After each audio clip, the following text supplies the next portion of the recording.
Thank you. I think it's been a fantastic morning. I've been here since 9 o'clock, and we have seen throughout this morning how European citizens in the UK feel unsettled and anxious about their future here. We have heard very emotional testimonies from various speakers, and most of them French, but some British ones as well.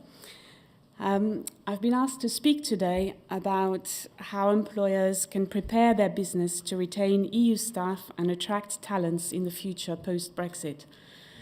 That's assuming Brexit will happen. Recent migration trends, as the title of this conference suggests, reveal an ambivalence for European citizens in the UK. Should I stay or should I go? And we've heard many, as I said earlier, very emotional testimonies about it. Personally, as a French national, hopefully on the way to acquire British citizenship, and that is another story that is it the same, British nationality, British passport, British identity. I came in the UK in my 20s, and I built my career here. My family is here. I have no inclination towards leaving. I have practiced as a solicitor, specializing in employment law in London since 1996. London is my home, and I intend to stay. So I am the managing partner of EBL Miller Rosenfalck. Miller Rosenfalck is a boutique international law firm in London geared towards advising SMEs from around the world on the legal aspects of setting up in the UK, coming here, or acquiring businesses in the UK. At least 70% of our lawyers come from the EU and are qualified as solicitors in England. Our firm is therefore directly concerned by Brexit, both for our business model, to ensure that the UK remains a hub for foreign investment, and in terms of ensuring that we can retain and attract lawyer linguists to remain an international law firm. So many employers around the country are, of course, concerned with ensuring that they are able to retain a diverse workforce, including EU nationals post-Brexit.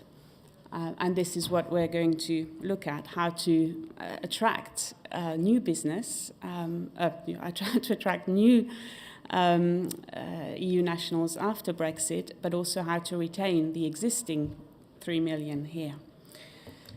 A report of the Office for National Statistics in September 2017 concluded that since the referendum, there has been a fall in net migration in this country after a recent peak.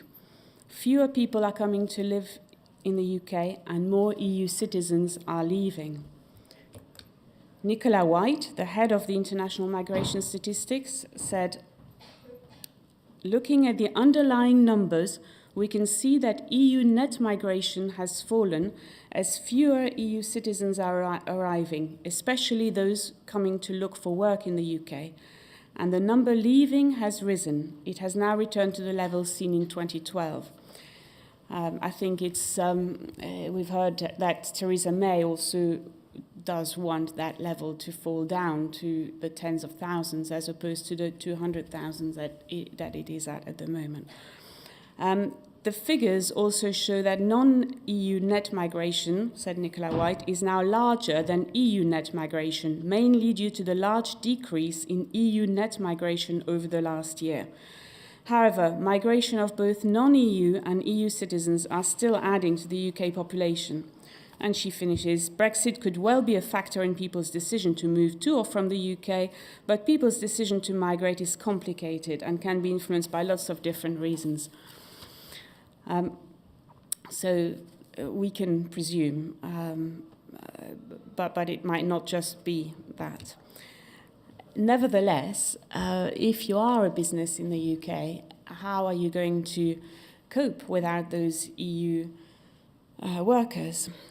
For many sectors of the economy, hospitality, healthcare, but also financial services, and for many businesses reliant on EU nationals to operate, Brexit will therefore be a major headache.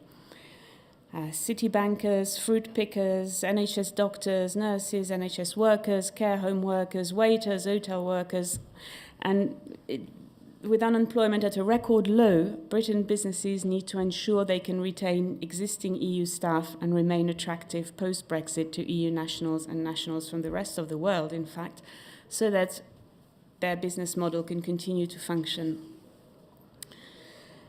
And now I think is the time to act if you're a business. So how to protect your existing workforce? You can apply or help them at least apply for permanent residence and registration certificates. That's until March 2019, after which these equivalent documents will be called settled status and temporary workers certificate or similar. Basically, the government has negotiated a reciprocal arrangement with the EU, essentially that EU citizens here who were exercising treaty rights in the UK before March 2019 will be allowed to apply for permanent residence once they have spent at least 5 years in the UK. This has been reassuring, but really what it means is that, as this table shows behind me, EU citizens will need to go through a process of applying for a document that shows that they have the right to remain and the right to work here. And that process in itself, as we've heard this morning, is difficult psychologically. So if you're an employer of EU workers, how can you help with that?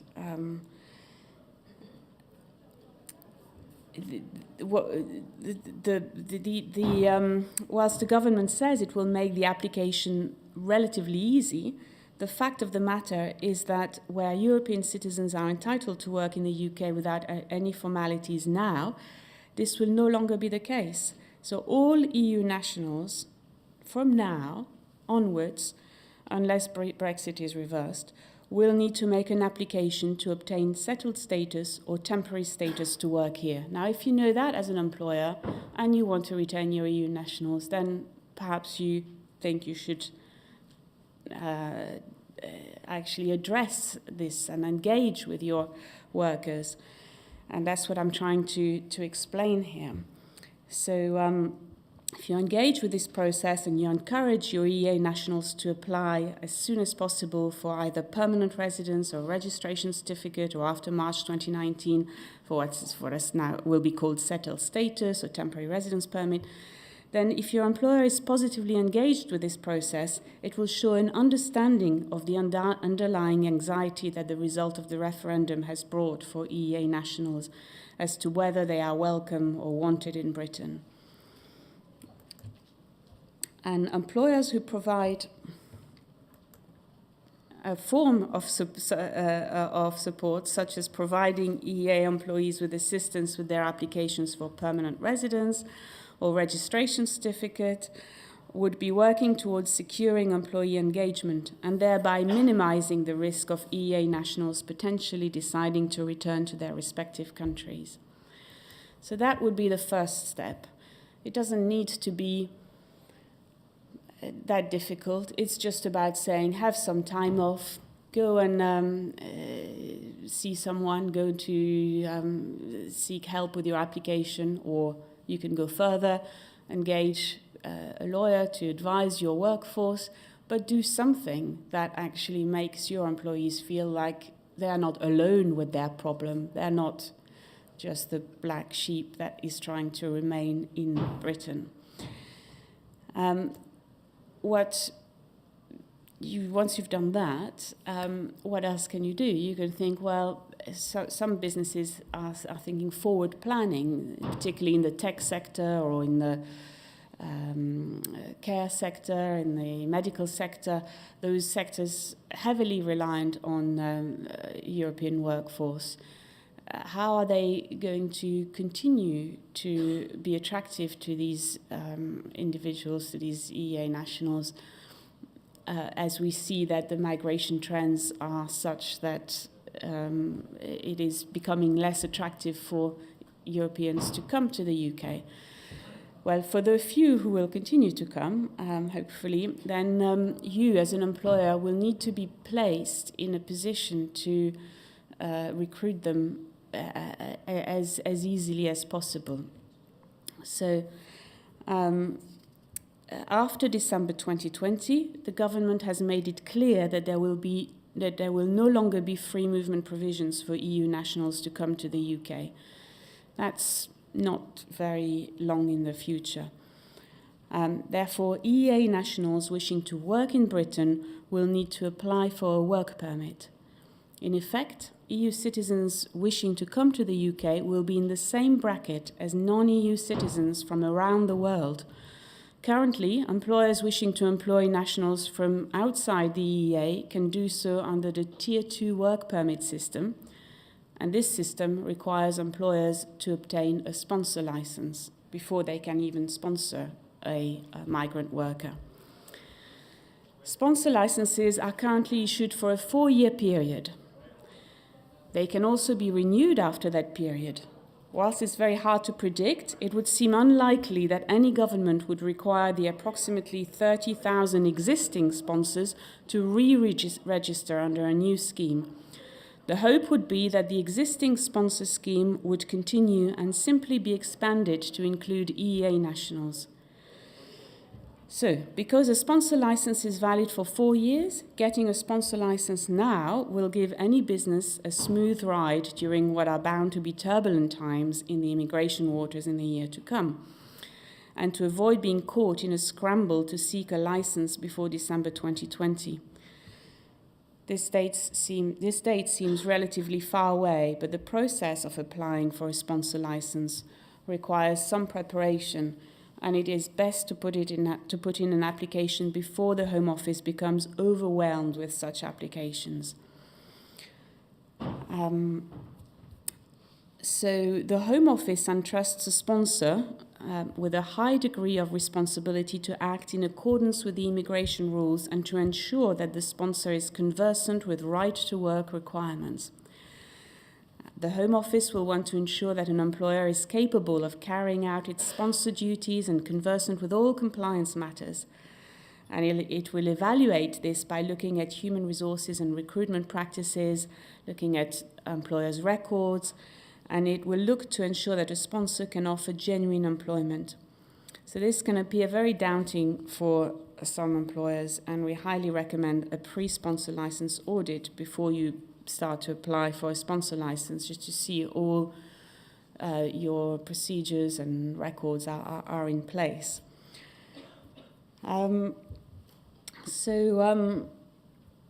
What can be said as well is that normally the Home Office would expect the sponsor to have identified the employee it wishes to sponsor prior to applying for a sponsor license. But at the moment, the Home Office takes a pragmatic view to companies wishing to apply for a sponsor license in order to attract key talents, such as tech companies, or where not having a license puts them at a disadvantage, such as care homes, GP practices, etc. This is a complex area, and in my firm we have a senior immigration lawyer, Koshi Blavo-Barna, who I think is in the audience, but I can't see her, and this is her area of expertise. She has vast experience of sponsor license applications and all immigration applications, and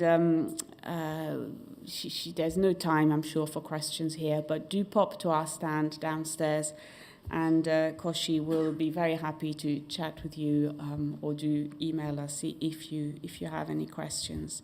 Businesses who engage with the concerns of their existing EU workers by assisting them now with applying for permanent residence or registration certificates, settled status, etc., and who plan now for their recruitment strategies post-Brexit will gain a competitive edge in the current uncertain world. So if you have any questions, please do come and visit us at our stand. We'll be happy to speak to you. Thank you.